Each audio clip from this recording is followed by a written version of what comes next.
Ladies and gentlemen, on the line, I have MEECH. What up, MEECH? Hey, how you doing, man? Thank you for having me, man. Appreciate you. Where did you grow up? Tell everybody where you grew up. Well, I grew up on the east side of Long Beach. I was born and raised over there. I grew up in a neighborhood where predominantly was Black, African American, Hispanics, and Cambodians, Asian people. I am a gang member. I'm from lNSANE CRlP. My upbringing in the 90s, let me see, was kind of like family oriented, I would say, because the gangs protected our neighborhoods. It wasn't a force to become a gang member. It was always a choice. And my upbringing, I loved it. I enjoyed my upbringing. I mean, I was raised with my stepfather, my mother, my little brother. I was raised in a 2-parent home, so I had structure. And my childhood was beautiful, bro. I played Pop Warner football most of my life. I was an athlete. I met Larry through my wife, which is his first cousin. I've been good, man. Like my childhood was good, man. I just made some poor choices. I did what I wanted to do. This is what happens when you don't listen to your family, your parents, and when people are telling you something is wrong. And America puts in front of you a vision of what life is supposed to be like. You understand what I'm telling you? And what I mean by that, as far as like when we was coming up, all our heroes and all the people that we looked up and inspired to be like were either athletes, entertainment, rappers, gang members, or drug dealers. We had no doctors to look up to. Not that we didn't have them, we just didn't have the knowledge to go look for them. Because we had them. We had Black state's attorneymen. We had Black congressmen. We had every aspect in life that we want. We just chose the other aspect because that's what they put in front of our face. Yeah, that's so true, man. I like where this is starting off. Actually, I was born and raised in Long Beach on the east side myself. I'm an east side baby, 326 East 21st Street, apartment 4, right across the street from what used to be called Chubby's Burgers. Chubby's Burger. Yeah, right. Yeah, everybody knows Chubby's. That's what they film Menace to Society. Exactly. That part in the burgers. Right. Yep. That's where they film Menace to Society. Exactly. So I grew up off of PCH on Lemon, right by the park. Yes, sir. There used to be a McDonald's and an IHOP. Yep. That's where I grew up at, man. That's where I was born and raised, man. Yeah, and like you mentioned, man, I love growing up in Long Beach. 80s and 90s was rough when I was coming up, even for a civilian like myself. I never gangbanged or anything like that, but it was around and it was a little rough. But you know what, man, looking back, like you said, just growing up in Long Beach at that time was a good time. You know what? Give me the good, the bad, and the ugly about growing up in East Side Long Beach. And when were you there? Like, what we talking 80s, 90s? Give me an idea of how old you are. Oh, I've been there. I was born in 80. I'm 44 now, so the majority. So we're about the same age. Of my childhood was spent there. Were you born in St. Mary's? Long Beach Memorial. Oh, okay, gotcha. Okay, cool. Yeah. What's the good and bad and ugly about growing up in East Side Long Beach? The good about Long Beach is the diversity. Yeah. The good about Long Beach is diversity. You gonna have multiple races of friends. The good thing about Long Beach is sports. In the 90s, I don't know about now, but when I was growing up in the 90s, youth sports in Long Beach was top tier, and you're gonna go everywhere playing them. Yeah. The bad part about it is Long Beach. Long Beach is, I think people get the misconstruction that it's just a tourist attraction, right? So it's kind of like, I would compare Long Beach to like Miami. Like, you know how you go to South Beach, and then you go over that little bridge, and then you get in like Liberty City. You see the ugly part of Long Beach. We grew up in the ugly part of Long Beach, because when you go on the other side of Anaheim, it starts to get cleaner. Beautiful. It starts to get beautiful. Then when you go farther, you get like on the Eximino and get on down that Pine. Now you seeing it. You understand what I'm telling you? Now, whereas if you go over there like towards Milliken High School, all those houses, that's South Long Beach, all those houses over there are beautiful. Yep, that's them in $2 million homes. $2 million homes over there. North Long Beach too. When you come across North Long Beach, you got Bixby Knolls, right? No, some more $1 million homes. Then you go down towards Belmont Shore, you got Naples. Those $1 million homes got boats in their backyard. Man. I mean, you know what I mean? We grew up in the ugly part. So that was the good. The bad. I think we make Long Beach bad ourselves. I think you make Compton bad. I think you make South Central bad. I think you make Watts bad. The people in Watts make Watts bad, and it's all according to what is considered bad. You understand what I'm saying? Because if you look back on segregation times is still now. When we was growing up, everybody can't come over here, just like everybody can't go over there. I can't go walking through this road. I'm going to get pulled over immediately. Hey, what are you doing over here? We know you don't live over here. Especially back then. You know what I'm saying? Especially back then. It's like, for another example, like, you're not going to be caught dead in Signal Hill at night. Nobody is. Right. Back then, Signal Hill police was treacherous. Back then. Catch you and drop you off in the wrong neighborhood. Easily. No problem. I ain't going to think twice about it. If they don't whoop your ass first. You know what I mean? So, all cities got their good and bad, ugly, man. You know? Our city the good thing about our city is, like I said, is diversity.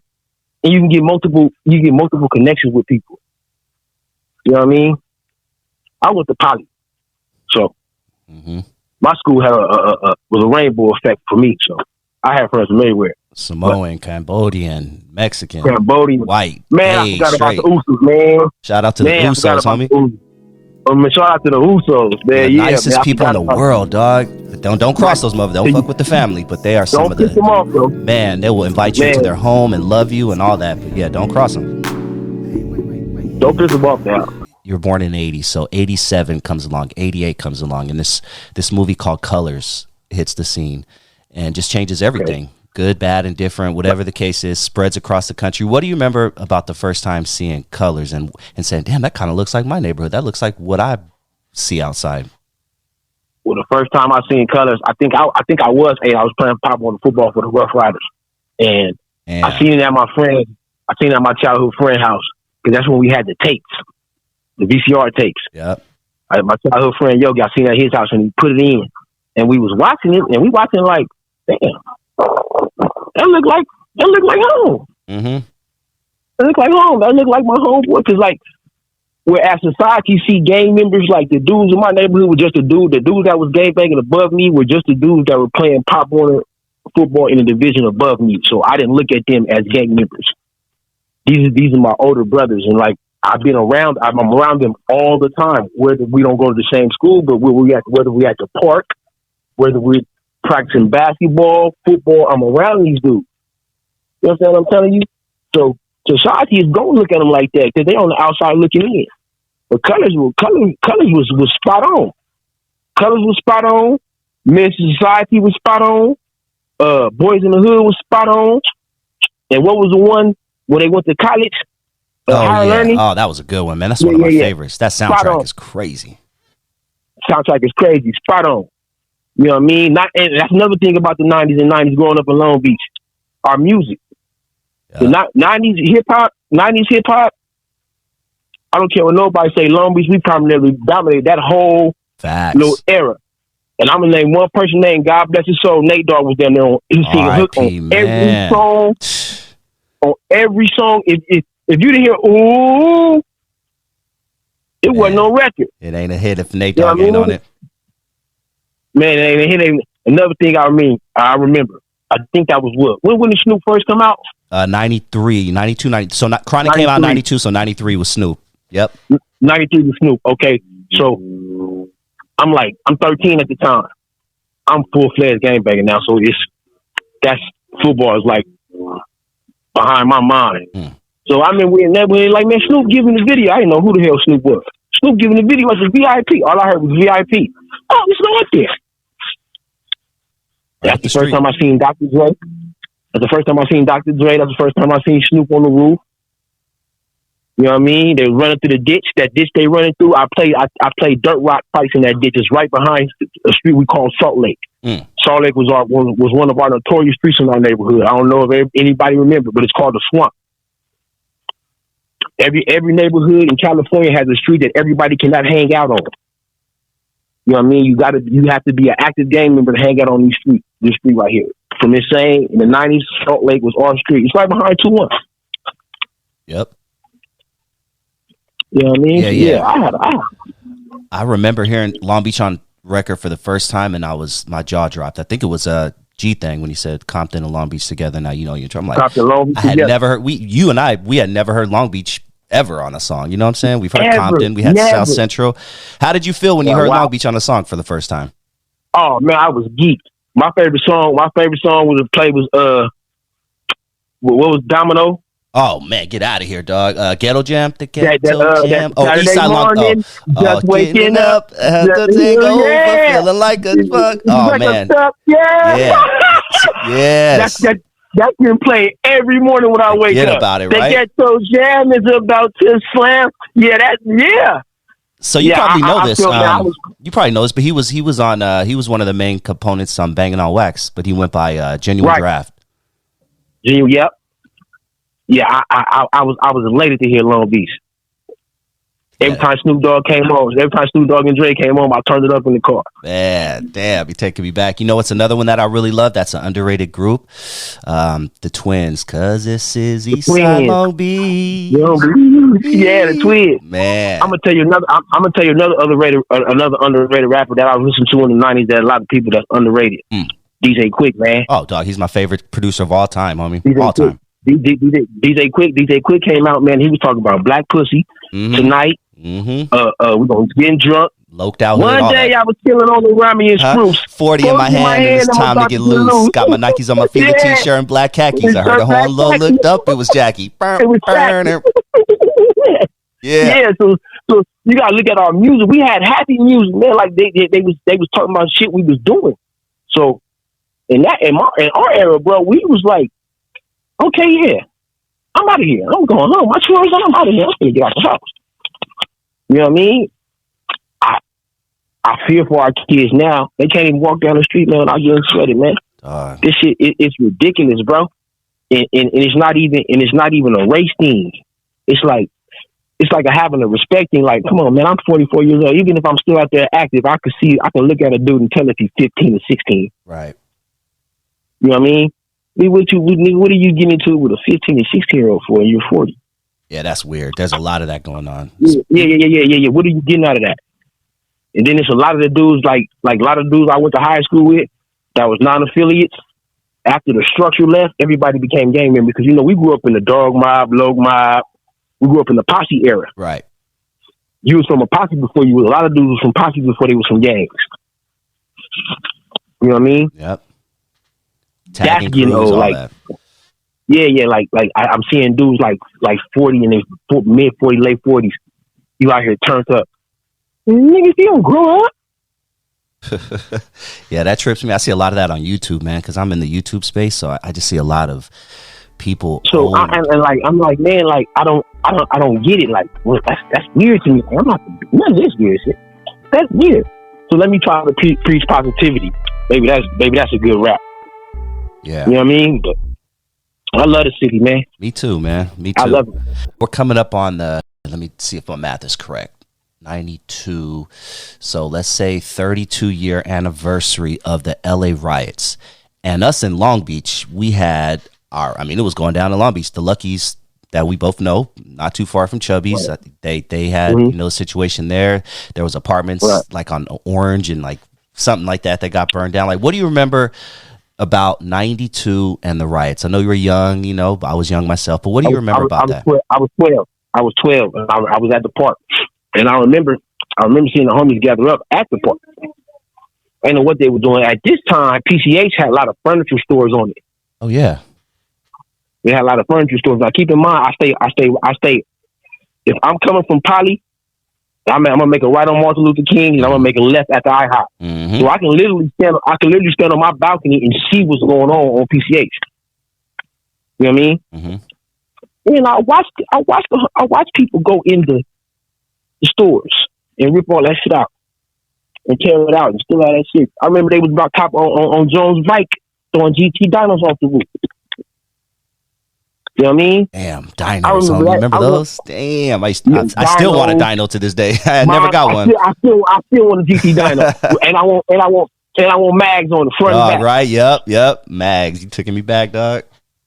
So yeah, that was. I didn't know what the hell was going on, to be honest with you, bro. I thought everybody was just going crazy. I didn't know it was behind Rodney King. I didn't have no knowledge of Rodney King. I was 12 years old. I didn't give a damn about Rodney King back then. Couldn't tell you who he was. Mm-hmm. I knew everybody was tearing shit up, and I live over here, and I want to tear some shit up too. Matter of fact, I'm finna go give me a few bites. You know what I mean? That's what I remember about the riots. It was a togetherness for a second. For a minute, huh? For a minute. You know, I'm glad you brought that up. For quite a minute. And you know, and I'm going to tell you, this will break the peace up. This will break the peace, because I've been on both sides of the game. What breaks the peace up, bro, is money and women. I would say most people probably die over money or women or both. Both, but that's what's gonna create the war. That's what you're gonna die over. Yep. It's either gonna be a woman or some money, and a lot of times, 9 out of 10, the money is so fucking minute. It's real minute money. People just look for shit to do. Yeah. I'm not going to mention any gangs, but there are gangs who've been beefing for 30, 40 years over a female, and now they're hundreds have died in the past 40 years over a female. Now listen. Now keep in mind, when beef starts, right, it's still gonna be a pick and choose beef. You gonna shoot at who you want to shoot at. I don't care what a nigga say. When they start this beef, you're gonna start getting people involved that's not gonna let it go. So that's why it goes on for generations and generations. You know what I mean? Once a cousin get killed, or a close friend, or a close relative, now it's personal beef. You know what I mean? So that's why it keeps going on and on and on and on and on and on and on and on. There's no lacing within gangs no more. It's like, nigga, here go a gun, do what you're supposed to do. You know what I mean? There's no lacing after that. Whereas when I was taught, it was, hey, you do this way, that way, this way, that way, this way, that way.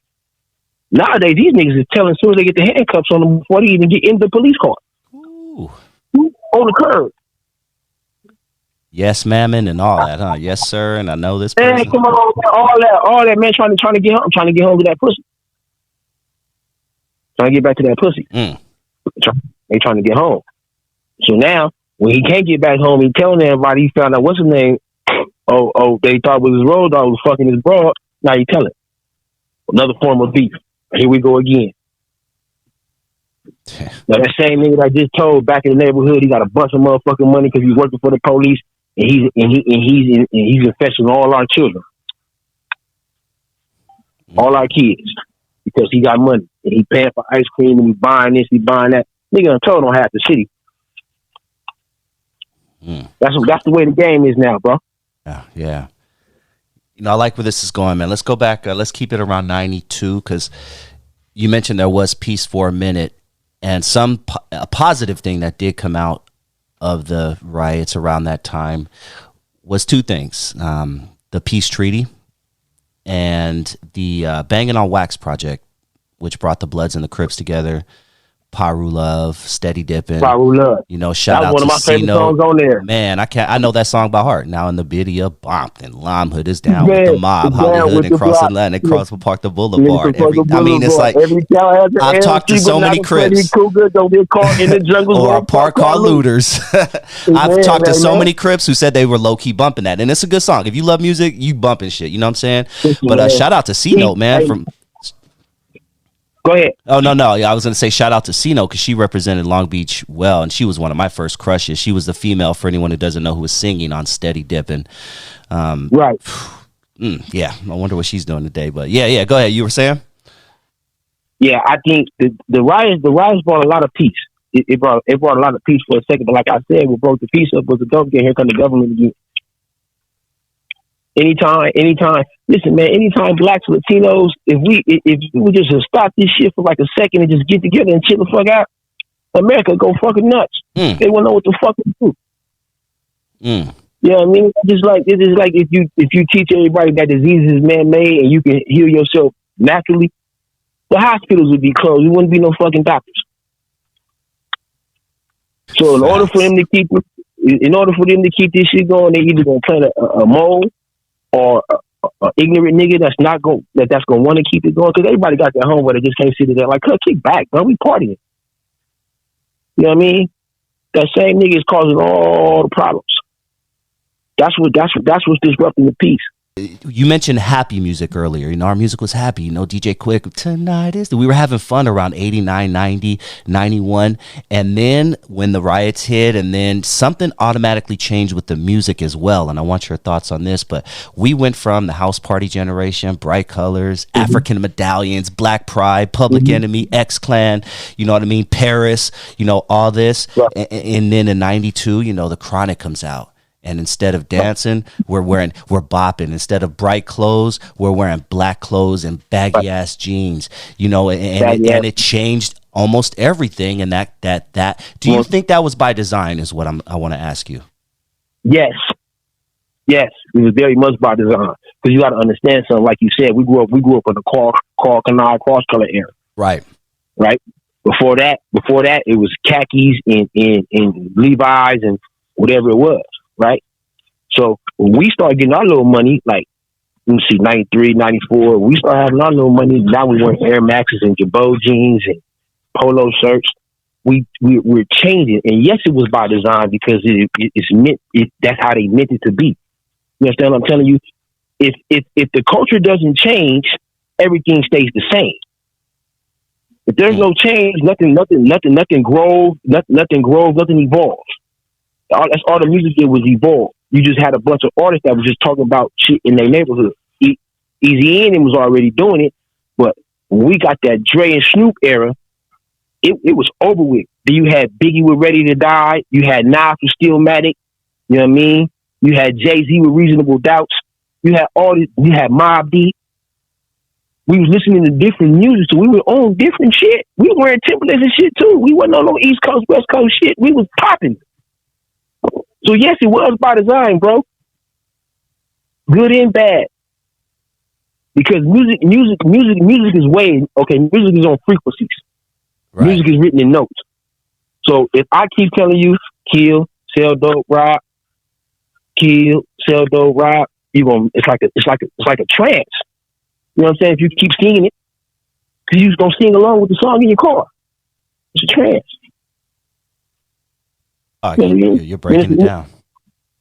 Then it's a new. Then after that, if you go back to like 95, 96, 97, now we 15, 16, 17. Now we got our own cars, got our own apartments, and now we listen to Juvenile telling the bitch back that thing up. You know what I mean? So now it's affecting the women now. Because at first it wasn't affecting the women. The only one that was coming out talking nasty was Lil' Kim and Trina. Exactly. We didn't have no, them was all Cardi B's and all Megan Thee Stallions.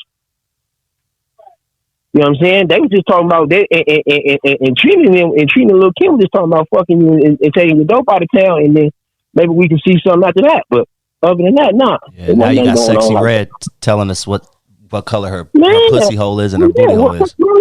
Listen, and that's what and then they teach this shit to the kids in school. They had these girls dancing. There's some shit. Yeah, like twerking and shit. Like I called my motherfucking 40-year-old little niece tweaking. I kicked her right in her ass. What the fuck is she doing? We doing that shit.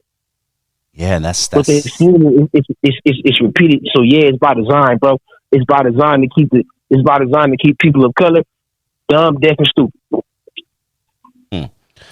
You know, I have a question. Dumb, deaf, and stupid. Yeah. Let's we're going to be bouncing around a little bit, but going back to the peace treaty, because I wasn't banged, I never banged or anything like that. But did Long Beach have any involvement in any peace at that time? Because obviously there's sets in Long Beach that I think yeah, we did.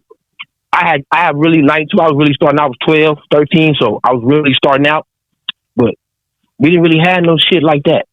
Not like it calmed all the way down for a little while. Our real uprising was before the riots and after. Because like I said, after 95, 96, 97, we starting to really move around in the game. You know what I mean? And we fucking with motherfuckers that's in the game heavy. And so it's turning over. You know what I mean? So peace was cool for a second because the money was involved. Again, they go to government. Money is involved. You You know what I mean? We all know everything in America comes to a port. Once you close the port down, can't nothing come in. Nigga ain't driving all the way from Long Beach to LA to get no motherfucking work. I'm not. Right. I ain't got that type of goddamn patience. You know what I mean? And then you gotta look at this about the peace treaty. It's really geographics. Ain't no bloods in Long Beach. So it's not really like a peace treaty as far as like the East Coast and the Swans will have a peace treaty. You understand what I'm saying? It's not like it wasn't like that for us. We was already beefing and not beefing and beefing on and on. But the peace was cool. I enjoyed it for a minute. I like seeing my childhood friends that's from that side of the neighborhood and got to get a chance to talk to them and hug them without a motherfucking gun on them. Yeah, I enjoyed it for a minute. I enjoyed it real well. You know, Long Beach has always been seen as an all Crip city. Why do you think Long Beach has never had a true established blood set in Long Beach, just like, you know, many other cities in LA County? It wouldn't have survived. It wouldn't have survived. The closest thing about to us is probably Wilmington and San Pedro, the Waterfronts over that, and Waterfronts and the East Side Pains and all them over there. But it wouldn't survive. And we be giving the niggas something to do, bro. Cause they not gonna go. The homies niggas is not gonna go for that. I know niggas from everywhere, every hood in Long Beach. They not gonna go for it. It's just something they not gonna. It's just something that we just got to keep going because it's been going for this long. But it wouldn't have survived, bro. It wouldn't have made it. Makes a lot of sense. It wouldn't have survived at all. They would have too much to deal with, and no allies. Earlier on, you said, you know, things were going well, and then you stopped listening to your parents. You stopped listening to people who were trying to put you in the right direction. You know, you quit football, things like that. Where did things take a turn for the worse, where the streets were just too intriguing for you and you went that route? Oh, shit, after my first lick. Hey, my first lick in high school, man. And after that, I didn't see no reason to go into school. Because this is the thing about school. School is a form of institution. Just like prison, just like a hospital, just like the military. Indoctrinated. They're indoctrinating you. You goddamn right, and you're indoctrinated for 4 years till you graduate, and you gonna sit in this motherfucker, and you're not gonna be able to see no scenery, no water. You're not gonna be able to learn how people of color are supposed to learn. We can't learn in closed rooms. Our ancestors ain't learn like that. You know what I mean? So at that time, and my stepfather, because he was real important in my life with my teachers and my etiquette. I just like fuck school, bro. It wasn't no need for me to go. I know how to balance a checking and a savings account through my parents, and that's just me watching them do it every day and asking questions. I was all the way done with school. School wasn't teaching me shit, bro. Sitting up in there looking at them teachers and the only reason why I stayed in high school for my 9th grade year was football. And I barely went to school then. I was done with that shit too. I was tired of football. Now, I just wanted to live. Yeah, go ahead. I wanted to live by my own rules. And like, I never forget what my daddy told me, it's sharks in the ocean. So if you get out there and swim, you got cuts on your leg, 10 times out of 10, baby, you're going to get bit. Go on ahead. Now, as I mentioned earlier, and as a lot of people may or may not know on my show, I do a show every Sunday here where I talk to my friend Ali on the phone. He's currently doing a prison term, very long prison term. Hopefully he'll get out, but he's currently serving life on paper. And you know him personally. Yeah. Shout out to Ali, man. He's such a good dude. And I also do the show with Perry Thompson, my other homie, who's serving life, unfortunately, for something he did when he was very young as well. So we flip-flop between Ali and Perry every week. But you know Ali personally, man, and Ali mentioned to me that he had some Long Beach years. He just put it in quotes, Long Beach years. When I'm assuming that's when you kind of came in the picture. But talk to me about Ali, your relationship with him, and some of the things you guys did together. Okay, listen, man. Ali is he was an enlightenment in my life. You know what I mean? Because as men, we don't get I don't have my father no more. God bless his soul. But we don't have older men that we can talk to. Like as far as like mentorship, like, hey bro, I'm going through something. Okay? I need somebody to talk to. You know what I mean? I could talk to him. I mean, his cousin, my wife, beautiful woman, drives me crazy, but I love her. Don't they all? Ali, he's a blessing, man. He's a blessing, man, and I pray to God they let him out of there, man, because he don't need to be in there no more. He's a very good dude, man. He sent me a birthday card too. Yeah, man. He's a good cat, man. And some people should be behind there, but Ali is one of those ones who I truly believe he's learned his lesson, and if he gets out here, he would only do good for the world, dog. He's almost limited being behind there, the good that he can do, which makes me glad that I can at least get his words out here on my podcast, But if he was out here, he would. And he's extremely intelligent, because he's gonna get out, and when they let him out, he's gonna elevate. Facts. He gonna come out of there like a rocket. You know what I mean? And because he's been born twice already. When you're born twice. You're born physically and mentally. Some people are not born mentally when they're born physically. I don't know if that makes sense. Because I wasn't born mentally till I was born when I was born physically. I didn't become born mentally. Shit, it don't hit us till we're in our 30s sometime, man. Mine didn't hit me till I was 43. There it is. Damn. You know what I mean? That just give you an example how my mindset was about life. I'm like working. I'm not going to work. I'm not working for nobody. I'm selling dope, robbing. I'm gonna do this shit for the rest of my life. This is my ticket to fame. And that shit. You see how stupid that shit sounds? You know what I mean?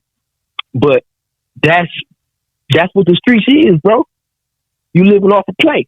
And I'm gonna stack money to my next play, and I hope my next play get here, and I'm gonna stack money off that. Hopefully I get in a big enough place so I can stack some more and put some money. That's what the streets is. Who want to keep doing that shit for the rest of their motherfucking life? If you do, by all means, man, do what you do. But me, no, I'm tired. You get tired of that shit. You get tired of taking different routes home. You get tired of looking over your shoulder. You get tired of having to always have a gun. Who the hell gonna have fun like that? You can't. Yeah, you're not lying, homie.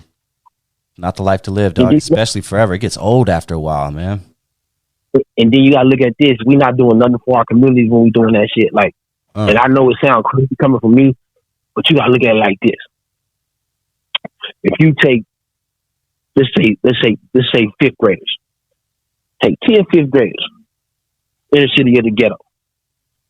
Put them in a classroom. Take 10 white boys, 10 white kids. I didn't mean to say white boys, white kids. Orange County. Set them in a classroom and tell them to read. Who do you think will have a higher reading level? We already know. And they done systematically dogged our people to the point where it's like, okay, you want women, black women, y'all want to be on the county? Y'all ain't got to pay. We gonna get your house and everything. Y'all want to be on the county? Your baby? Okay, we got y'all. That nigga in there, he got to go. Get his ass out, man. And that's get how his ass out. So the government becomes baby daddy. They will kick him out, right? So there goes the family structure. Every household. You trying to get deep today, baby? That's what I'm talking about. Yeah. Every black household needs a man in there. Facts. And I'm not talking about no man just because he has a penis and he's older than you. I'm talking about a man that can use his hands. A man is intelligent. He can think, control his emotions. Yeah, we get mad and angry and frustrated. All men do. But we don't have this no more, bro. And if they not giving our family, giving the good men lengthy prison sentences, they gonna kill them. And like that go back to what you were saying. What changed?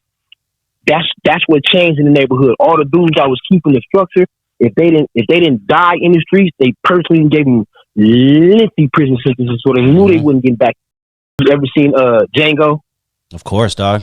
Love that movie. you taking the Django's away from us and leaving us a bunch of Samuel Jacksons. Facts. to raise us. This nigga been scared of white people. He's still scared of white people. He gonna let motherfucker talk to him crazy and everything. He can't read, so you can tell him anything because he don't know shit. This is what y'all leave. This is what y'all leave to raise us. And we don't get to see them dudes again, and we don't get to get them teachers again. We don't get that discipline again, and it's fucked up unless we go to prison or we find a man that's gonna give us that discipline. And when we do find a man that's gonna give us that discipline, if he can't come pick us up from our inner neighborhoods, our moms is not taking us, bro. We nigga, you either gonna get on the bus, or your coach coming to pick you up. That's how you know you was good when we was coming up. You know what I mean? We don't have them type of men no more. We don't have no after school. We don't have no after school centers. Oh, that shit's long gone, man. Remember we had places to go when we were kids, dog? The YMCA, the this, the that. I don't see none of that shit anymore. Listen, I went to an elementary school called CIS. Oh, okay. I went to Burnett. Right there on Orange. Right there on Orange. Then later it became Mary Butler. Junior high. Yeah, that's what I went to junior high school at. I went to every junior high school in Long. I got kicked out of all of them, but that's where I graduated from. But when I was going to CIS Elementary, we would walk across the street to King Park, right? And you know where the game room is in King Park? I remember. It's a stage room in there. Yeah. And it's a stage it's a stage. They would, when we get out of school, they would have tables in there set up. That shit, dog. With all the little pool, the little whatever they call it. Come on, man. The pool table right there, bro. We would go in there in the little auditorium area, and we would do our homework. Yep.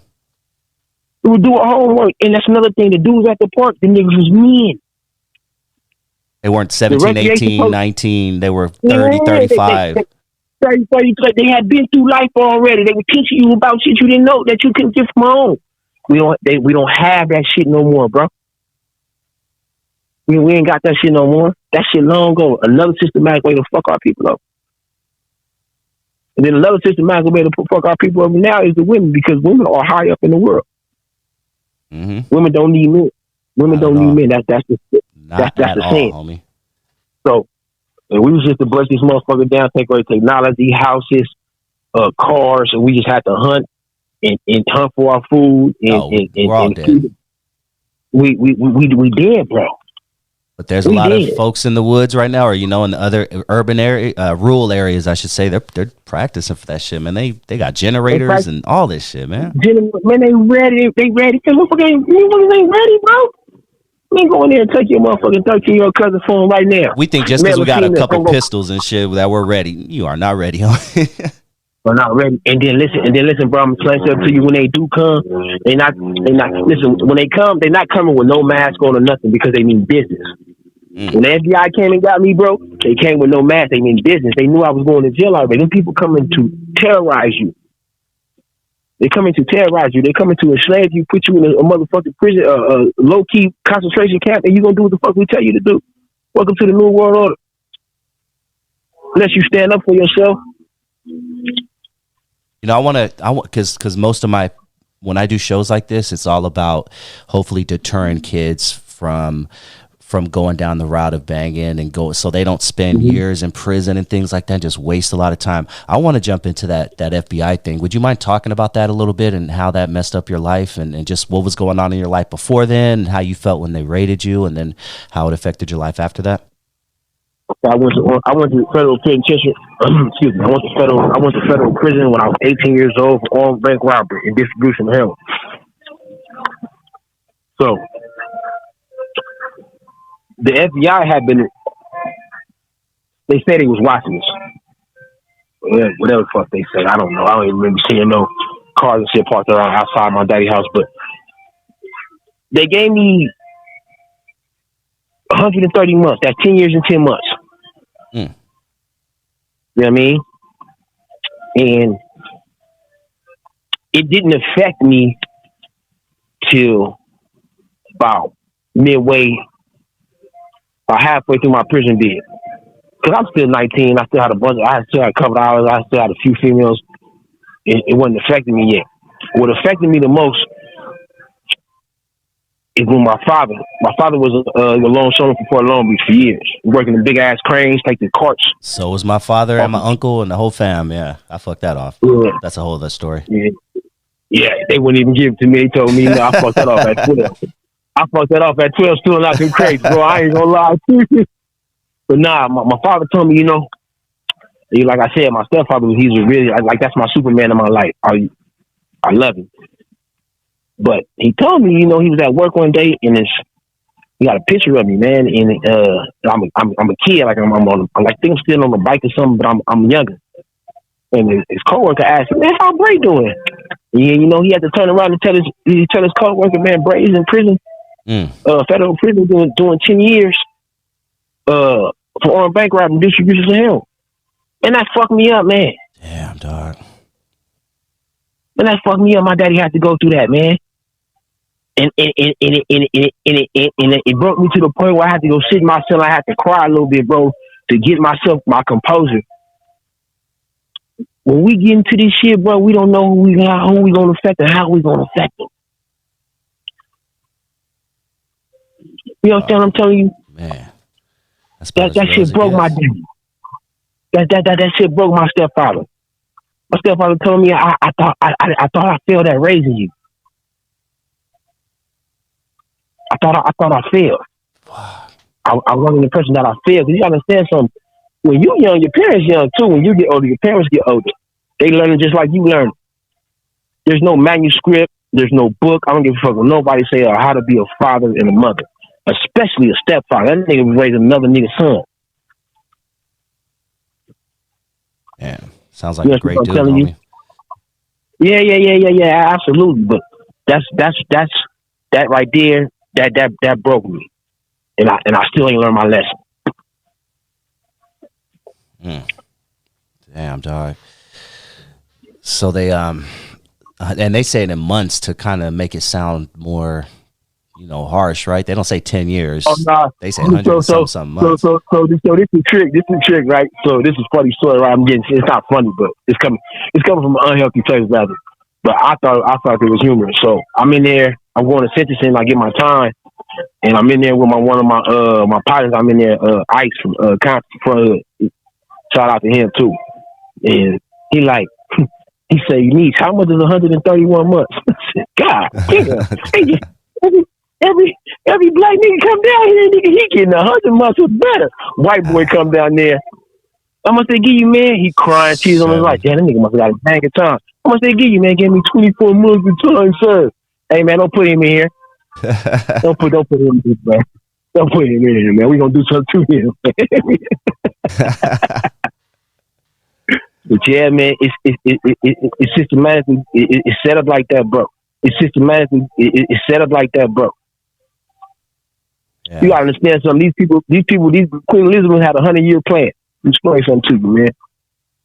Queen Elizabeth had a 100-year plan to take slaves from West Africa, take them to America, enslave them, enslave their minds, and then you had niggas like Willie Lynch.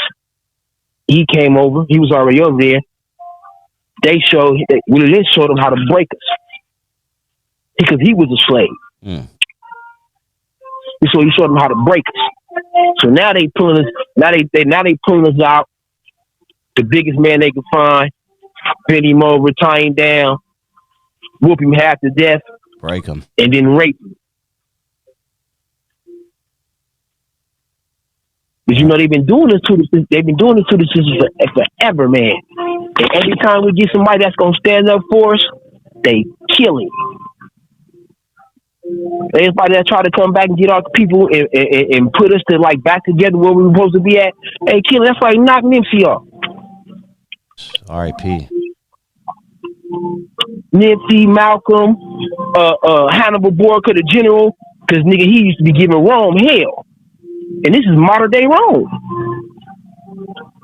Yep. Because all the football stadium is Coliseum. Is where the Romans used to go is the Coliseum. That's all you doing. When you go to a baseball game, a football game, basketball game, hockey game, soccer game, you're in the Coliseum. They all, because I build buildings. I work for the union, so I read blueprints and I build buildings. So when we get the blueprints, all the blueprints are the same. The blueprints for so far are the same blueprints for Inuit, the Clipper Dome that's right across the street. Mm. All institutions. We living in this time where we so brainwashed and mind boggled by all the shit that's going on, the glitz and the glamour. It's fucking us up. Listen to today's topic. Average woman, 34, 35. If she's an LVN, she thinks she's entitled to a 6-figure nigga that's 6 feet, no kids, got his own house, and all this shit. Bitch, you was on the county 7 months ago. You got 3 different baby daddies, and you want a nigga that's a millionaire, and you wonder why he want to accept you. First of all, bitch, you can't hold a conversation. 1, 2, your eyelashes is too long. Nigga can't even look you in your eye. 3, take off everything, that makeup, that whatever that shit is on your head, and take the nails off, and let me see you, and then we can have a conversation. Exactly. You know what I mean? That's why I married my wife, because when I first met her, she didn't have none of that shit on.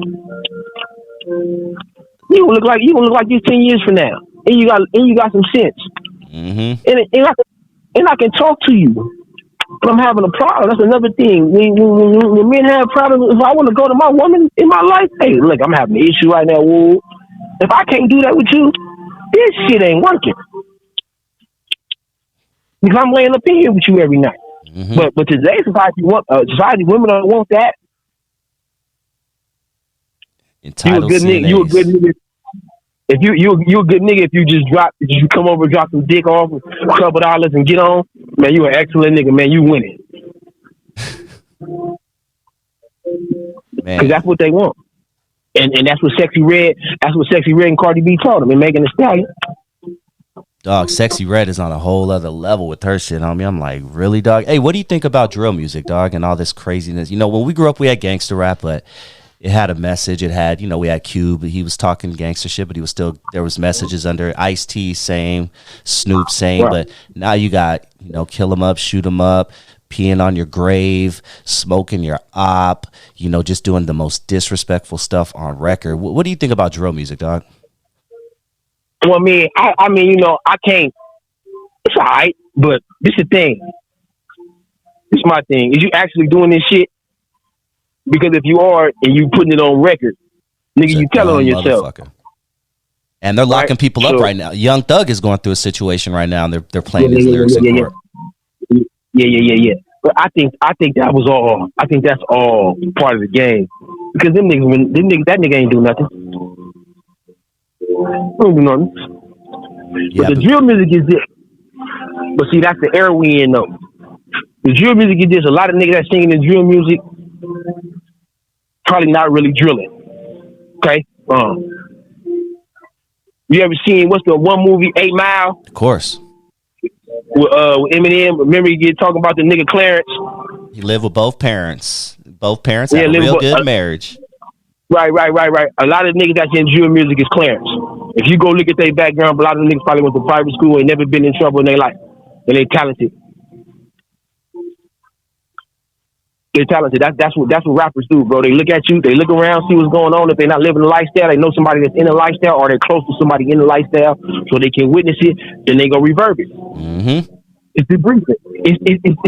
Rapping is debriefing. I want motherfuckers to know that, nigga. You tell it. Break that shit down. It's debriefing to inform, because this is what you do. It's like when a nigga go in there and he debriefed them. He told the people. He told the police, them officers right there that he told that to, they finna go, they sergeant, they finna debrief to him what happened. Mm-hmm.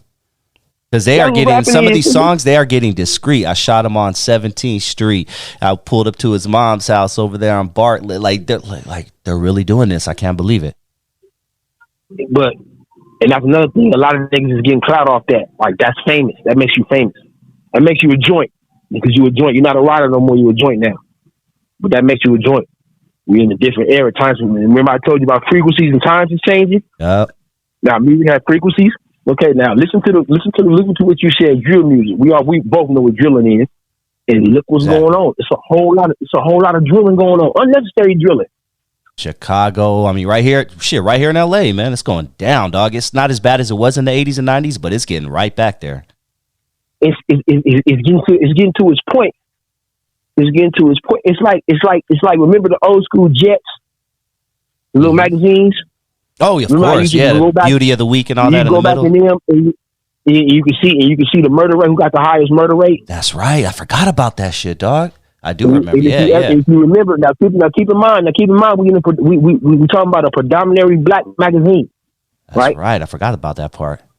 Now, if you go back, I'm saying if you just go back and whatever last one they ever made, and just go back 20 years from that, every top 5 city that they got in the back of that book is going to be a predominantly black area. And at that time that they had the murder rate, or was in that top 5, drugs was plentiful in those areas. Yep. Little Rock, Arkansas is the you know what I'm saying? Shit, Compton was in 92, 93, I think. Yeah. Again, the government. Again, the government. Let's get these niggas some more dope. What you niggas gonna do with your dope? We're gonna buy more guns. What you niggas gonna do with the money? We're gonna buy more cars, we're gonna buy more jewelry, and this is how the economy rolls. Another thing, you gotta look at this in the 80s. In the 80s, what's my big dog name? Ronald Reagan, when he was in office, you know who the vice president was, right? Bush, right?